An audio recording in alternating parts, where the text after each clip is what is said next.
You are welcome to Abrahamic Mission. And we want to use this opportunity to also congratulate our Muslim brothers and sisters that currently they still are experiencing one of the best aspects of their life, that is fasting in the month of Ramadan.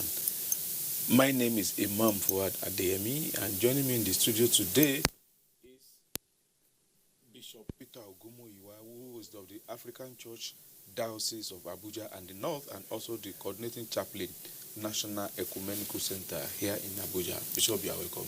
God bless you.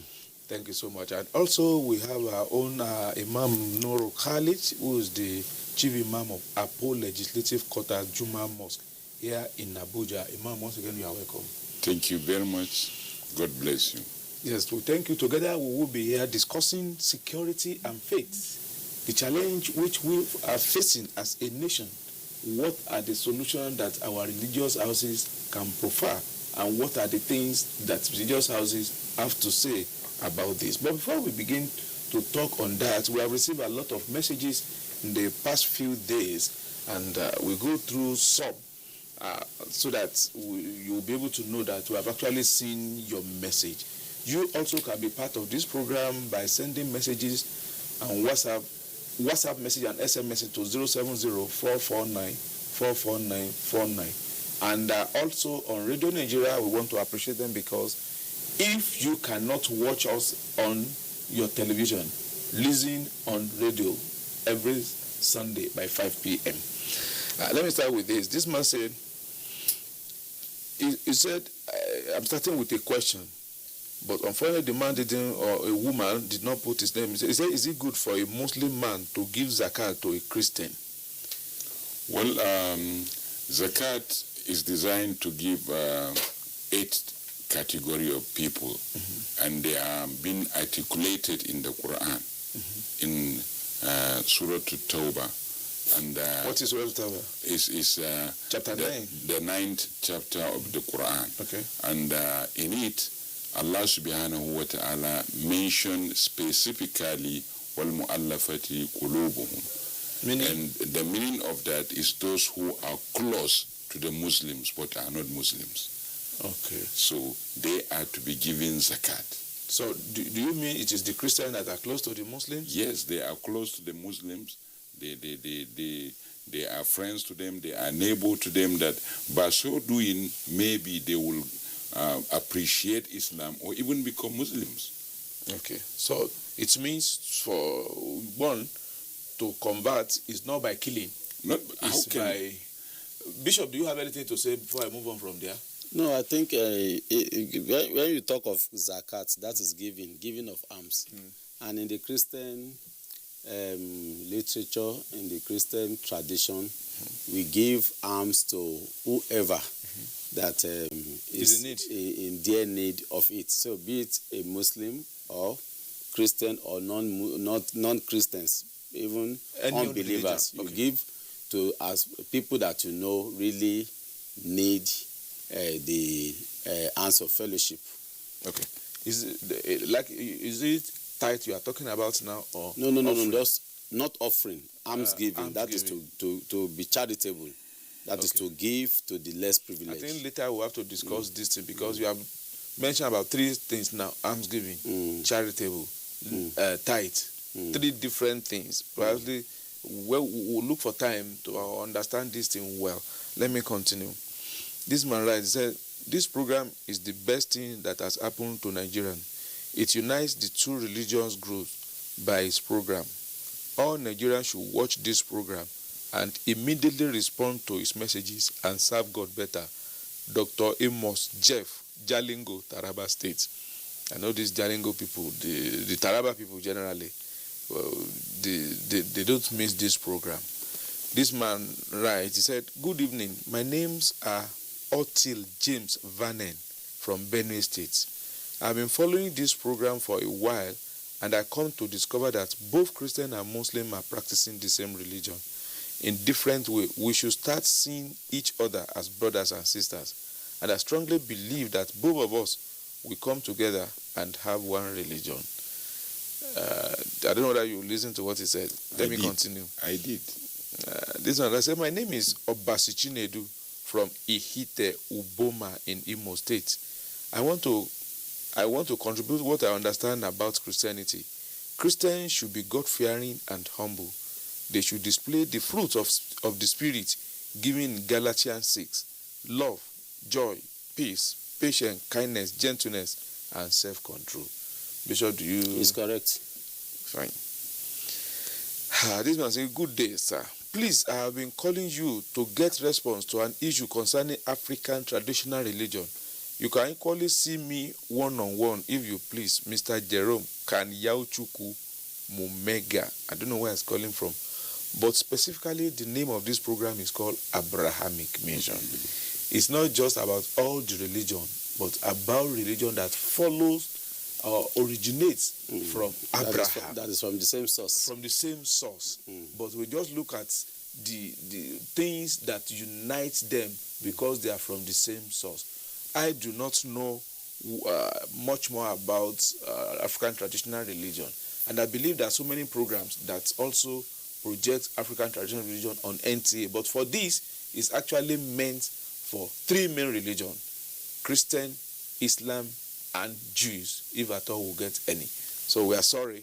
We have our own scope, and that is why we are where we are. So it's not that we cut you away, but this is specifically for this. I don't know whether I have... you said you have answered. Okay.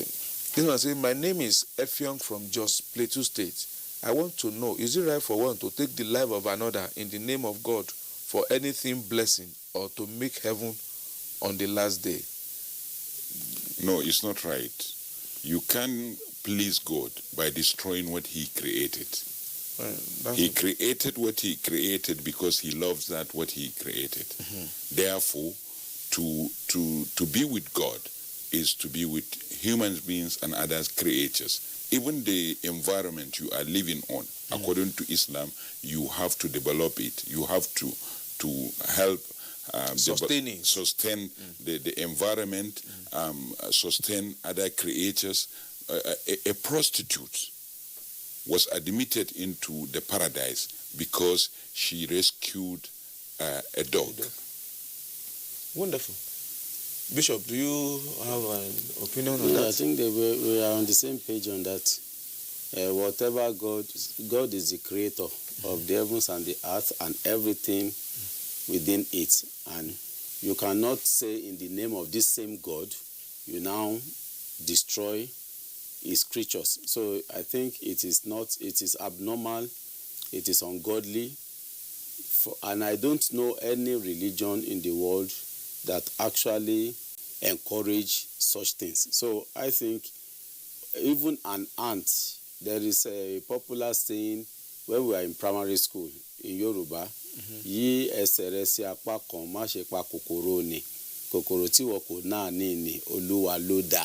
It means an ant is not, you don't have right to kill an ant just anyhow, because ants were created by God. So if we can give honor or reverence to a thing like that, how much more human being, somebody that is created in the image of God, and we are both we are from this same God. So I think no religion, don't hide under any religion to take life. If you do that, you are not a godly person, and everybody claims to be God's children or God's servants, whichever.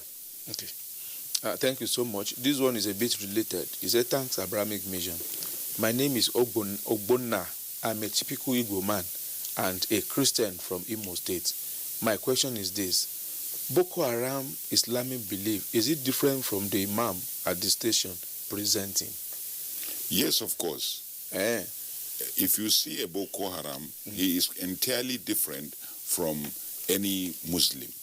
Not talk less of the imams in the station. Why? Because they are destroying human lives. They are destroying.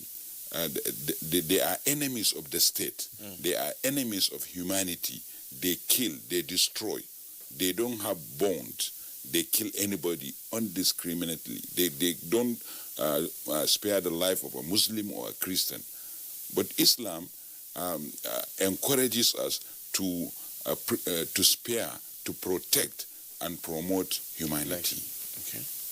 And I think those who are championing this Boko Haram ideology, they claim to be Muslims, but from research we have come to understand that many of those that they actually recruit or recruited into this their movement are not, they don't even know any religion.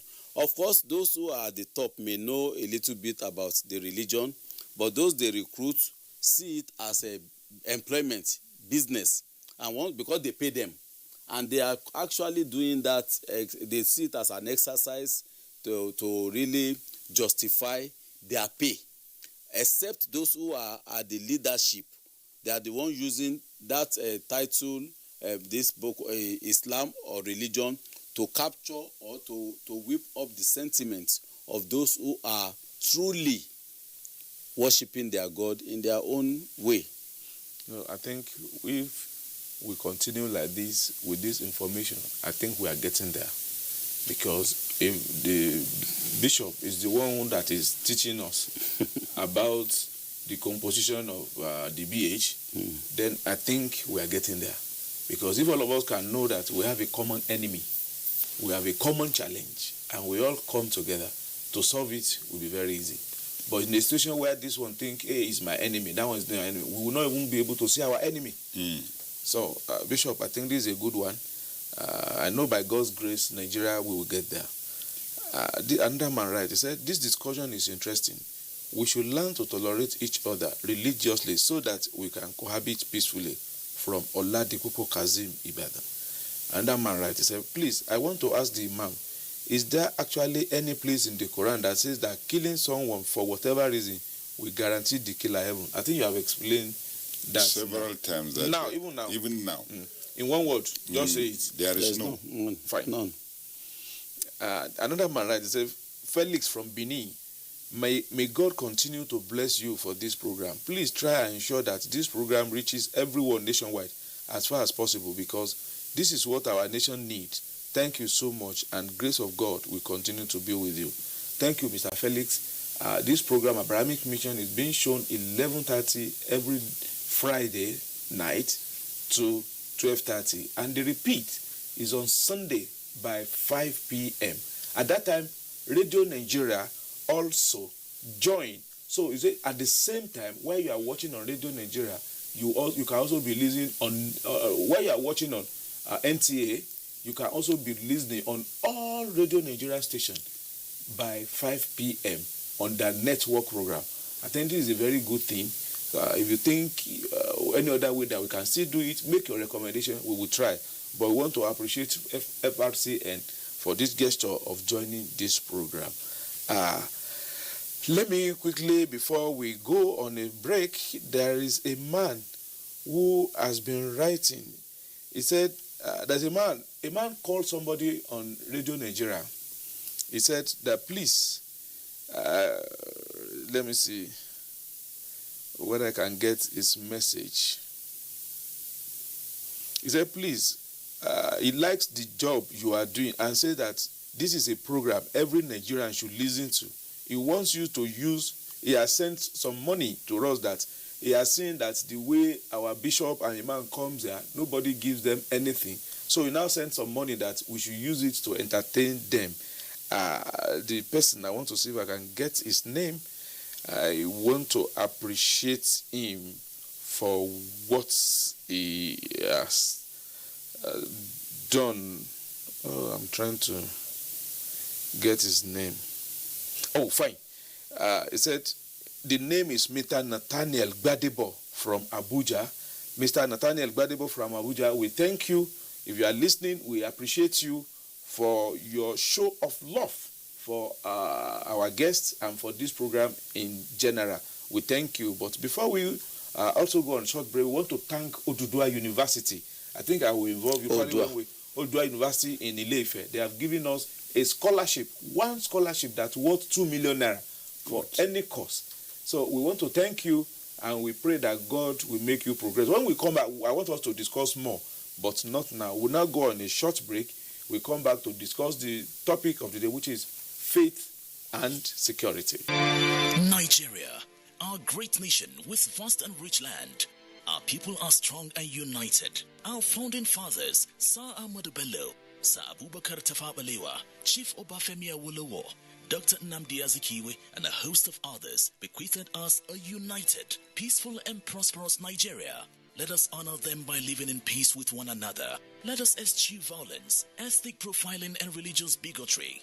We must avoid hate speech and other forms of derogatory words against our fellow Nigerians. Let our differences in tribes, cultures, religions, or politics be the ingredients that make our unity palatable. Let us all join hands to fight our common enemies of insecurity, poverty, and unemployment. Nigeria is big enough for us all. Let's unite to make our country a great place for us all.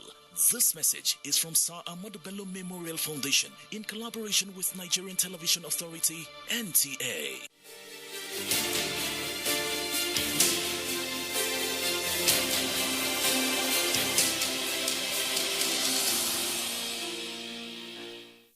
Yeah, welcome back. If you are just joining us, this is Abrahamic Mission.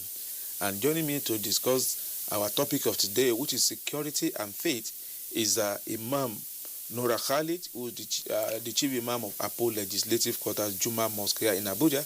Imam, you are welcome. Thank you very much for having me. And also our own Bishop Peter Ogumuyiwa of the African Church Diocese of Abuja and the North, and also the coordinating chaplain of National Ecumenical Center here in Abuja. Once again, Bishop, you are welcome.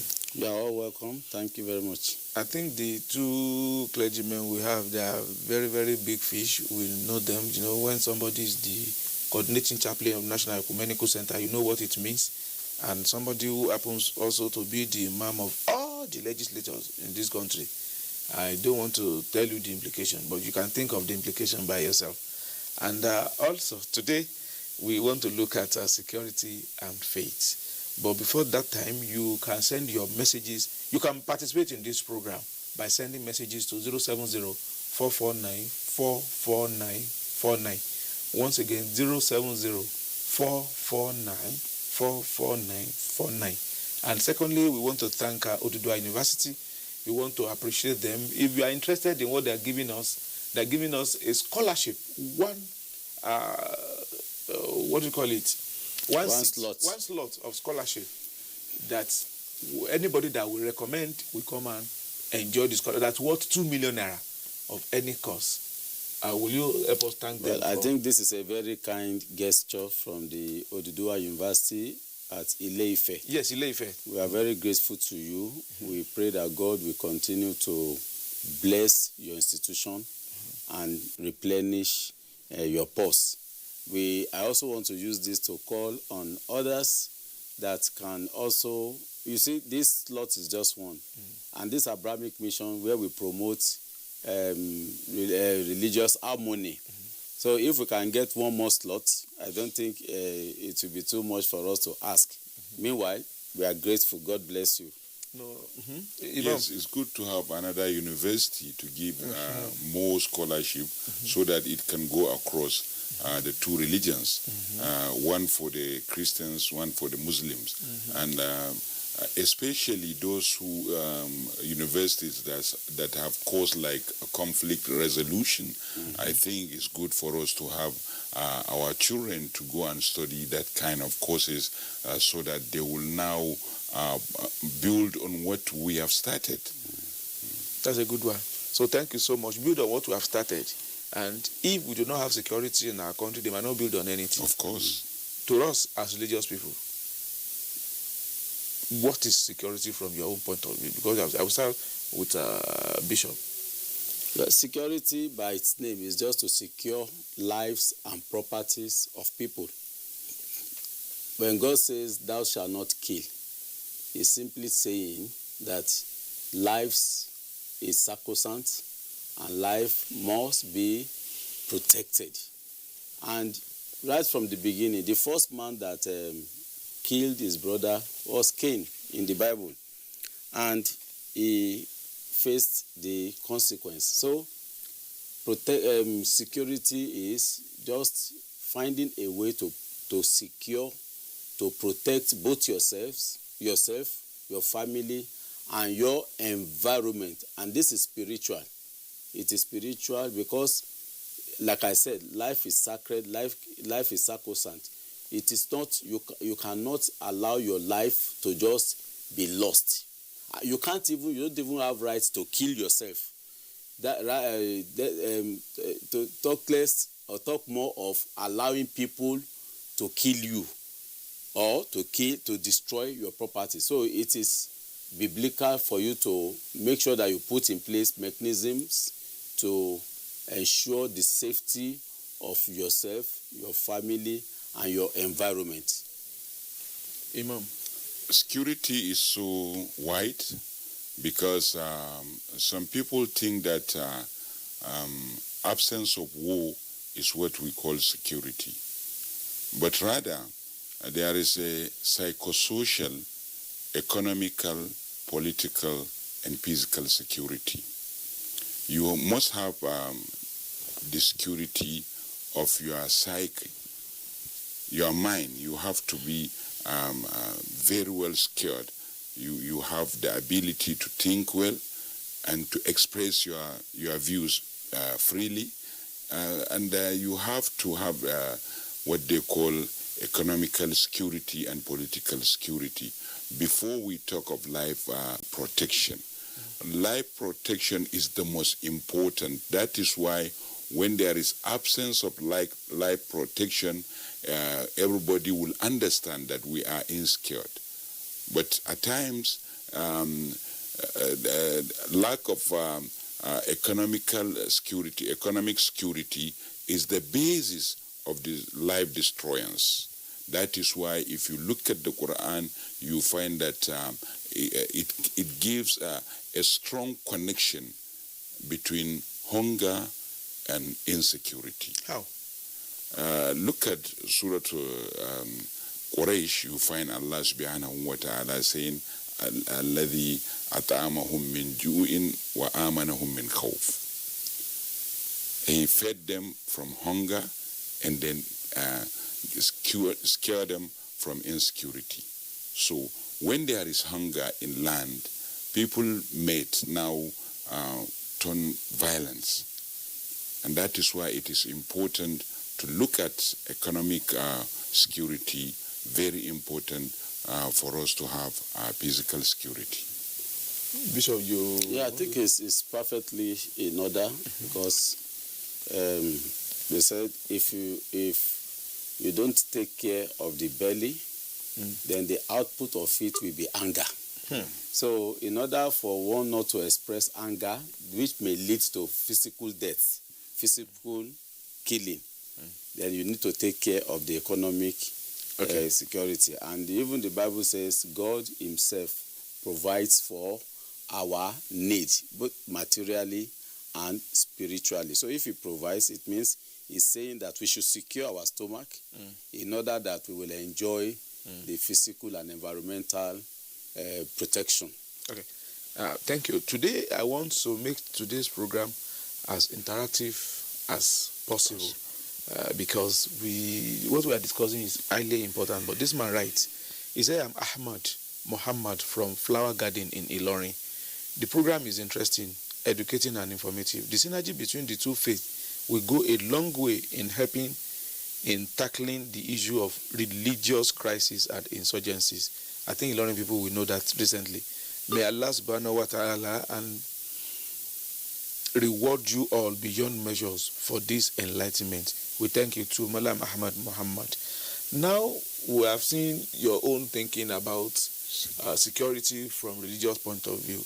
But our country now, how will you explain the state of affairs in our country now? Okay. Well, I think... Based on your definition. Yes, I think the common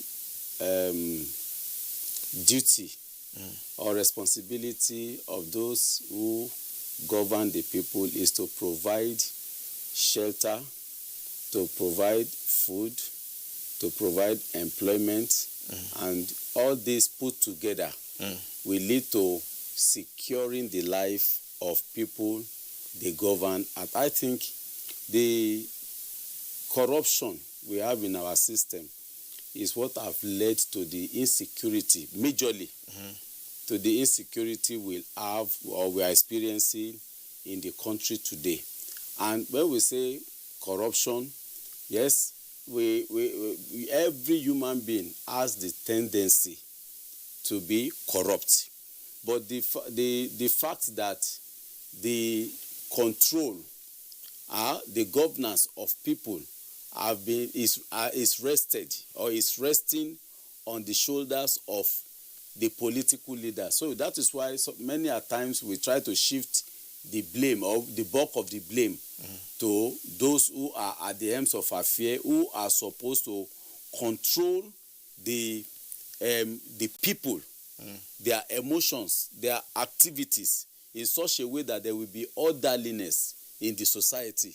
So, and one of the mechanisms you use in controlling them is to provide adequately for their need, because the resources of the country, of the nation, is in the hands of those who are, especially the political leaders.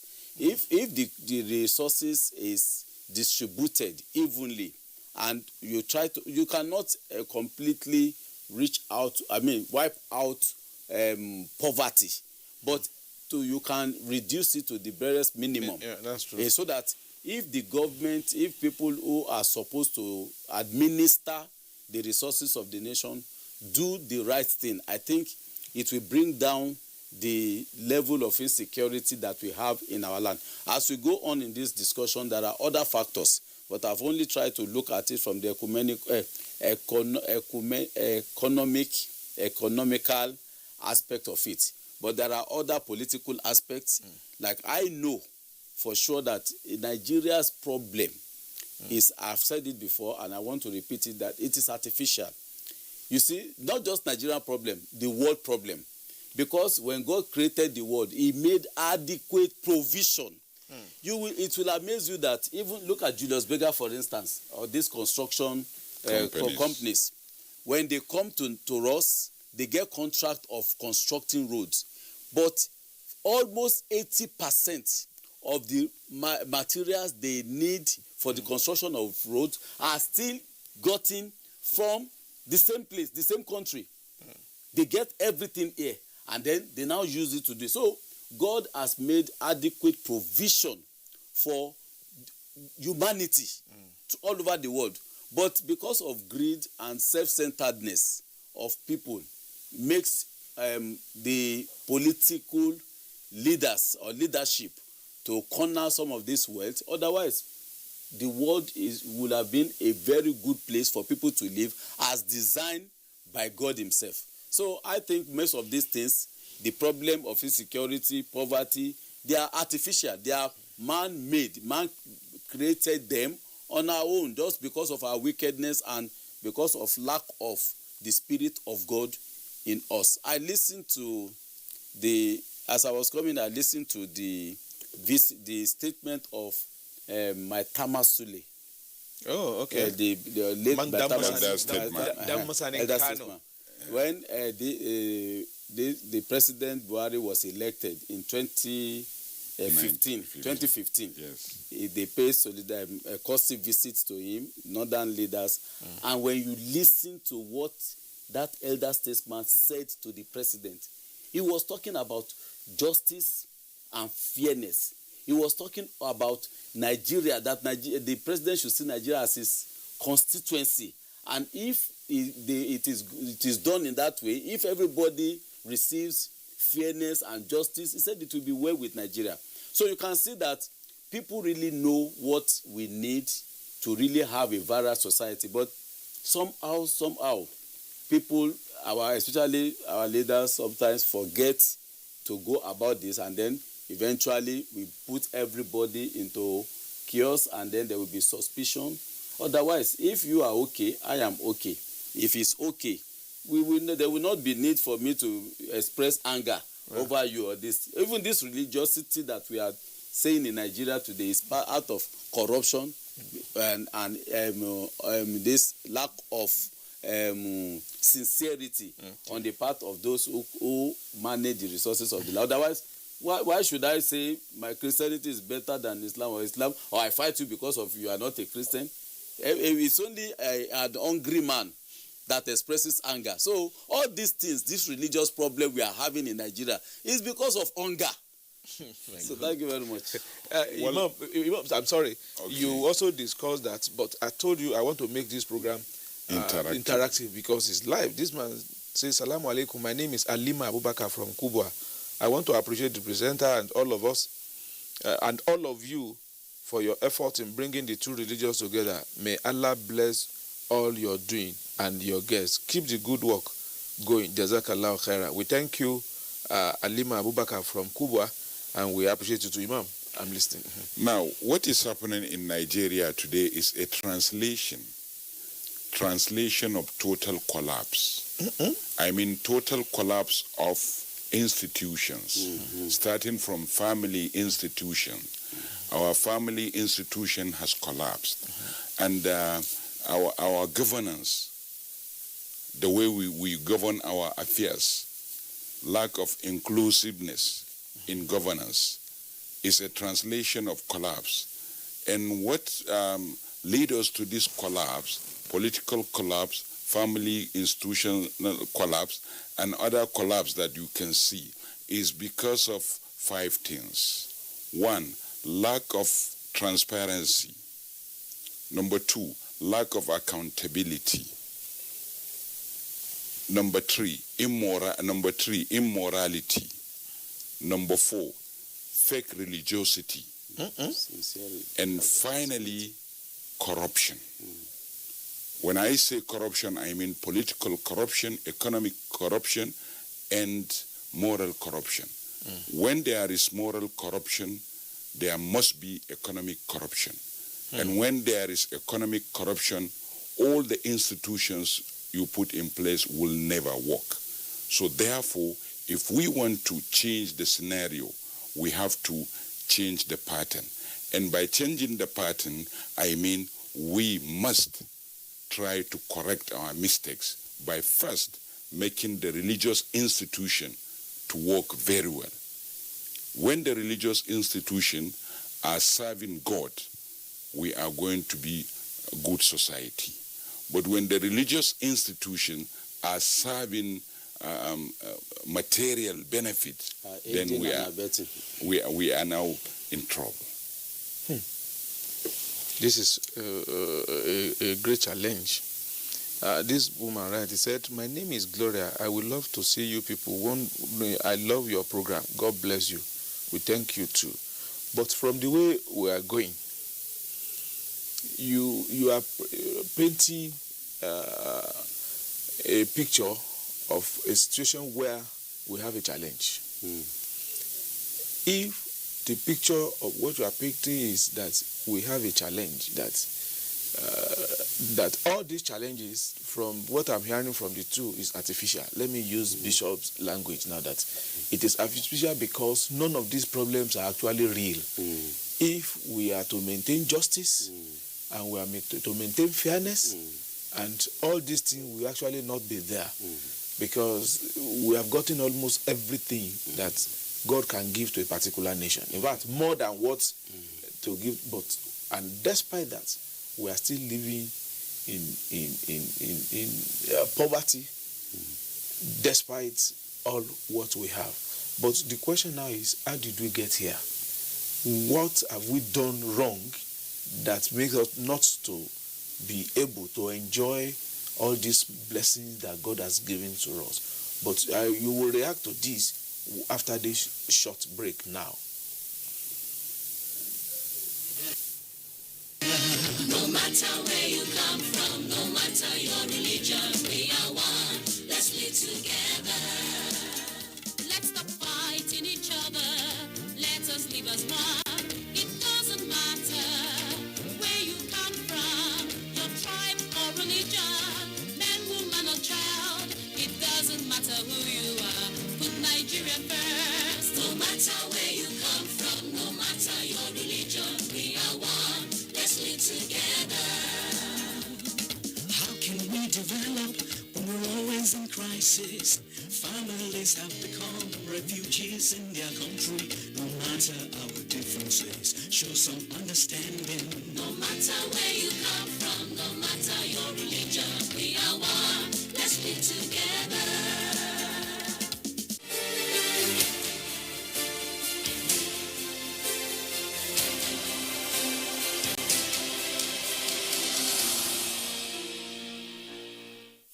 You're welcome back. The topic we are discussing today is security and faith. Bishop, you have been talking about all these things. How did you get here to the level that nobody is secure again? Well, I think we have gotten to this point because of lack of commitment from both the ordinary Nigerians and even the leadership. Lack of patriotism. Many of us do not see Nigeria as a project that belongs to all of us. The moment you know that this thing is yours, you will want to protect it and beautify it. So I think we need to go back to the basis. There are people who have said Nigeria is just a mere geopolitical expression. Geographical expression. I think we should move away from that. Whichever way, I know that God does not make mistakes. Let us even say Nigeria did not agree to come together, and somehow we find ourselves together. The next thing we should do now is, okay, how do we make our coming together good? America is also a country of multi-ethnic and multi-religious components, and yet they are getting the best out of their diversity. So I think that our number should not be a problem, should not be disadvantage to us. Our number should actually, and this multiplication of ethnicity and religions should be, we should use it to our advantage. And honestly, I see a lot of good things coming out of this our plurality. If we have a central government that is able to coordinate and harness all the potentials that we have in the country. So, patriotism, I think we have to be patriotic. We do not have any other country than this country that we call our own. War is not, the people who are drumming for war. I read something recently that said, in times of war, people don't know what war really means.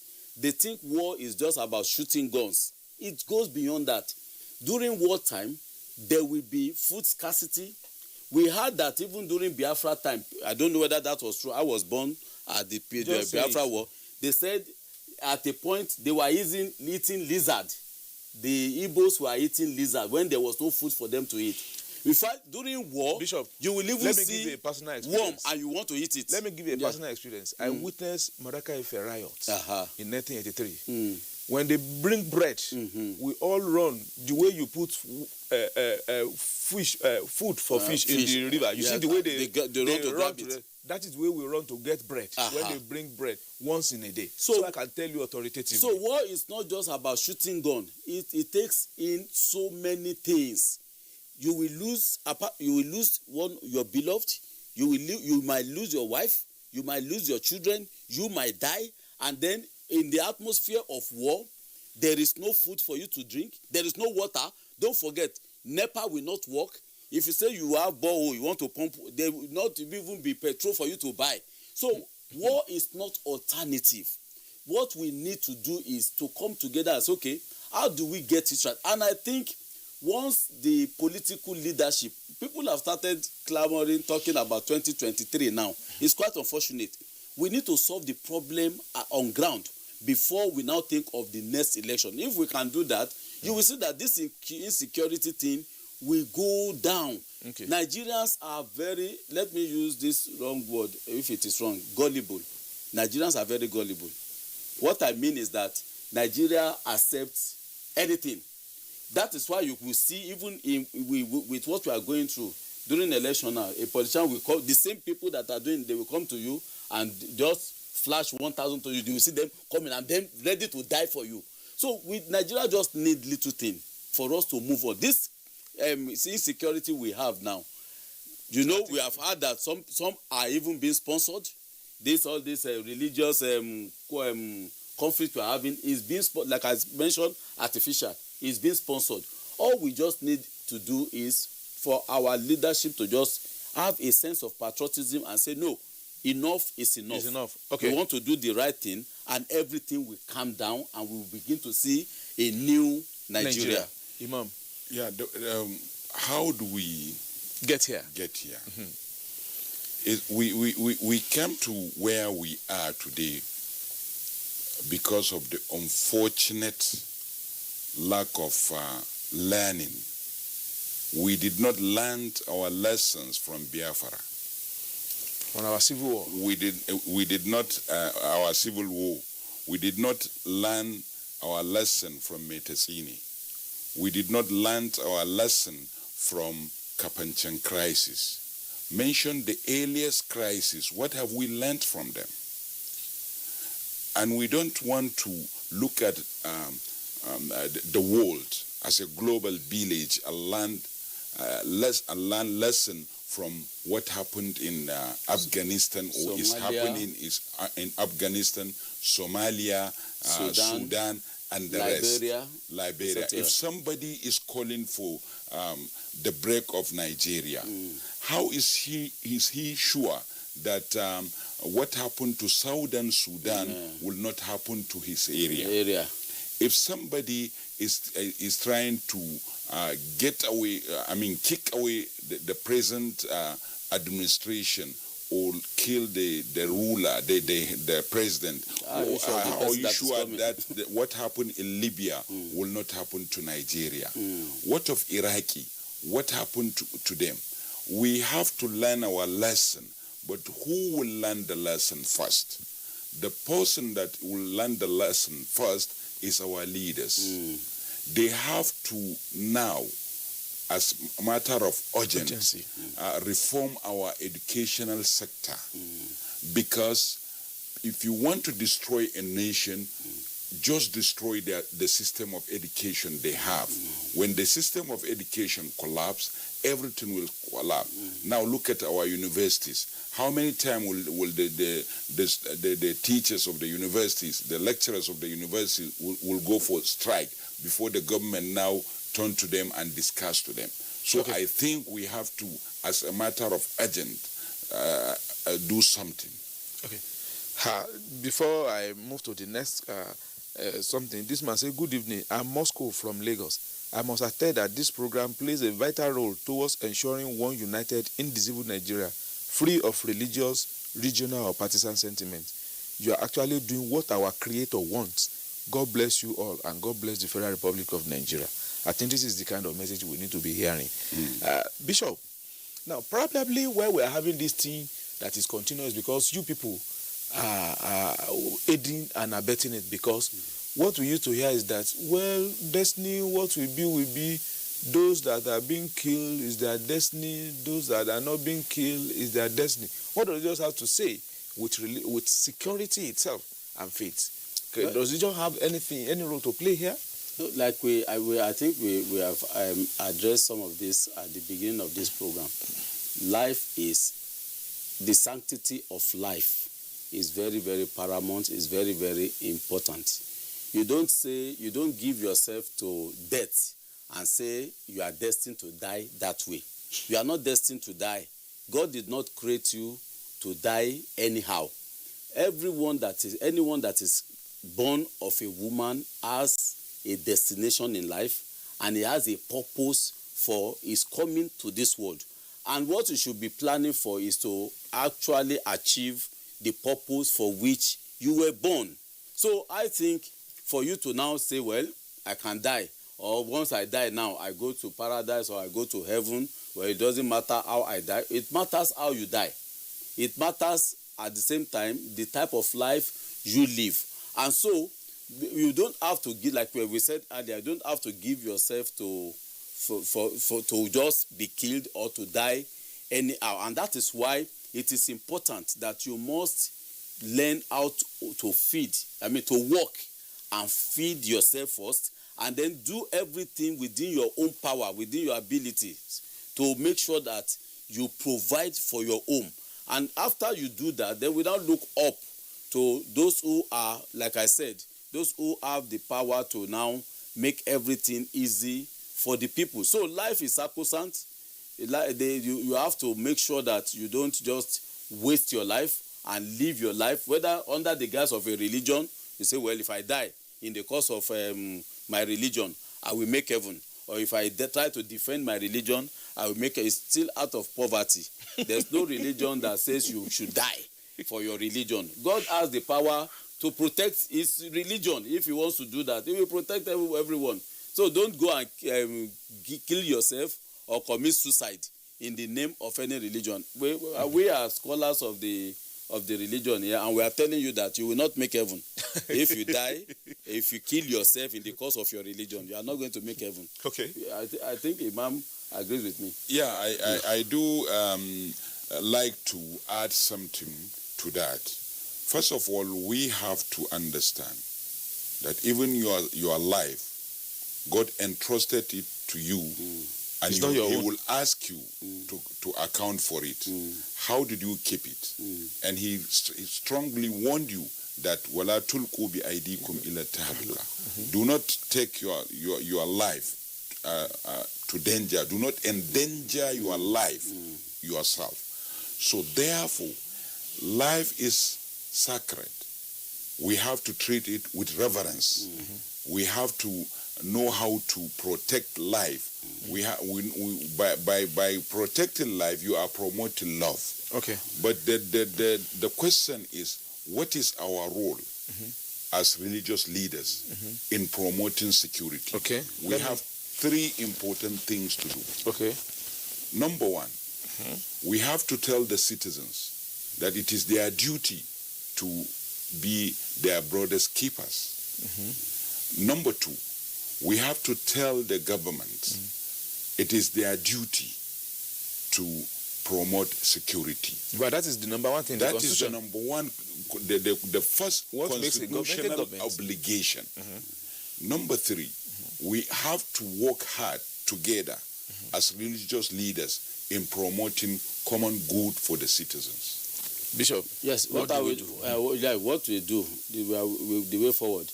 The Bible says, pray, watch and pray. Yes.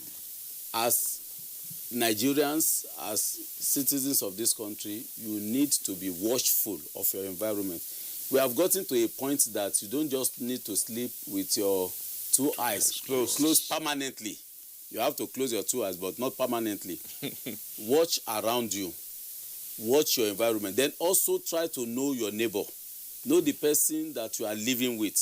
Try to know what he does, the type of job he does. By so doing, within yourself, within your confine, you'll be able to now say, well, at least reasonably I'm secure. Then we now look up to, then this community and state policing they are talking about. It's also very important. The community policing. In fact, most of what has really helped our nation today not to collapse completely due to lack of security is because of this community policing.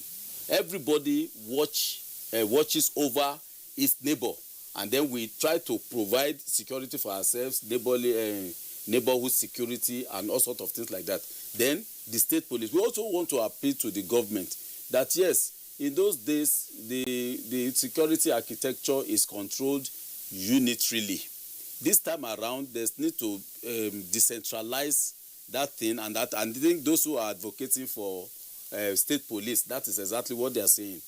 Nigeria's population has grown beyond what it used to be in the past, when unitary, the central system of government works. This time around, we need to have a true federalism. True federalism.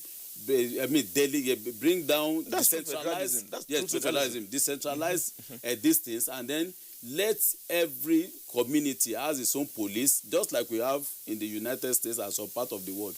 Let every state has its own police and control state police. Let there be federal police, just like people are saying. For once, let us have at least a change of polity and a change of policy. Okay. You cannot continue to do one thing for too long and expect different results. We are in a technological advanced age now, whereby what was obtainable or what was good in those days cannot fit in to this generation. So let us have a change, and then let us have a better society. Thank you. I want to end by saying Nigerians are not advocating for secession. Yes. Nobody wants Nigeria to break.